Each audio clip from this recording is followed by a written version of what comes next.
తెలుగు ఇండస్ట్రీలో mega family నుంచి ఎంతో మంది హీరోలు ఎంట్రీ ఇచ్చారు. ప్రముఖ ప్రొడ్యూసర్ అల్లు అరవింద్ వారసుడు అల్లు అర్జున్ గంగోత్రి మూవీతో హీరోగా ఎంట్రీ ఇచ్చాడు. ఆ సినిమా పెద్దగా సక్సెస్ కాకుండా తర్వాత వచ్చిన ఆర్య, బన్నీ, దేశముద్రు ఇలా వరుస హిట్స్తో స్టైలిష్ స్టార్గా పేరు తెచ్చుకున్నాడు అల్లు అర్జున్. డ్యాన్స్, ఫైట్స్, నటన అన్నిట్లోనూ అల్లు అర్జున్ది ఒక ప్రత్యేక స్టైల్. సుకుమార్ దర్శకత్వంలో వచ్చిన పాన్ ఇండియా మూవీ పుష్పతో బన్నీ ఏకంగా అంతర్జాతీయ స్థాయిలో గుర్తింపు తెచ్చుకున్నాడు.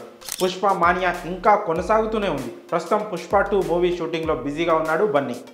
తాజాగా అల్లు అర్జున్కి మరో అరుదైన గౌరవం దక్కింది. పూర్తి వివరాల్లోకి వెళ్తే ఐకాన్ స్టార్ అల్లు అర్జున్కి మరో అరుదైన గౌరవం దక్కింది. ఇప్పటికే అల్లు అర్జున్ జాతీయ ఉత్తమ నటుడి అవార్డును గెలిచిన తొలి తెలుగు హీరోగా రికార్డు క్రియేట్ చేశాడు. ఈ అవార్డును 2023 అక్టోబర్ 16న రాష్ట్రపతి చేతుల మీదుగా అందుకున్నాడు.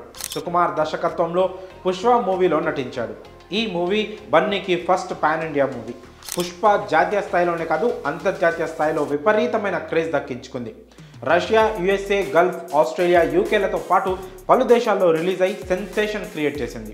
ఇందులో సన్నివేశాలు, డైలాగ్స్, పాటలు ఇప్పటికీ కొంతమంది క్రీడాకారులు, సెలబ్రిటీలు రీల్స్ చేస్తూనే ఉన్నారు. ప్రస్తుతం Pushpa the rule second part ready అవుతుంది. Icon star Allu Arjun Germany వెళ్లారు. ఈ ఏడాది ఫిబ్రవరి 15 నుంచి ఫిబ్రవరి 25 వరకు జర్మనీలో 74వ బెర్లిన్ ఫిల్మ్ ఫెస్టివల్ జరుగుతోంది. ఈ కార్యక్రమానికి ప్రత్యేక అతిథిగా అల్లు అర్జున్కి ఆహ్వానం వచ్చింది. ఈ చిత్రోత్సవంలో బన్నీ భారతీయ సినీ ప్రాముఖ్యత, చరిత్ర గురించి మాట్లాడబోతున్నట్లు తెలుస్తోంది. ఈ ఫెస్టివల్లో పుష్ప మూవీ ఫస్ట్ పార్ట్ ప్రత్యేక ప్రదర్శన కూడా ఉండబోతున్నట్లు వార్తలు వస్తున్నాయి. ఈ క్రమంలోనే బన్నీ బెర్లిన్ ప్రయాణమయ్యారు. ఈ కార్యక్రమంలో అంతర్జాతీయ సినీ ప్రముఖులను కలవబోతున్నారు. తాజాగా బన్నీ బెర్లిన్ బయలుదేరుతూ ఎయిర్పోర్ట్లో కనిపించిన వీడియో సోషల్ మీడియాలో వైరల్ అవుతుంది. మరి బెర్లిన్ ఫిలిం ఫెస్టివల్కు అల్లు అర్జున్ ప్రత్యేక అతిథిగా వెళ్లడంపై మీ అభిప్రాయాలను కామెంట్స్ రూపంలో తెలియజేయండి.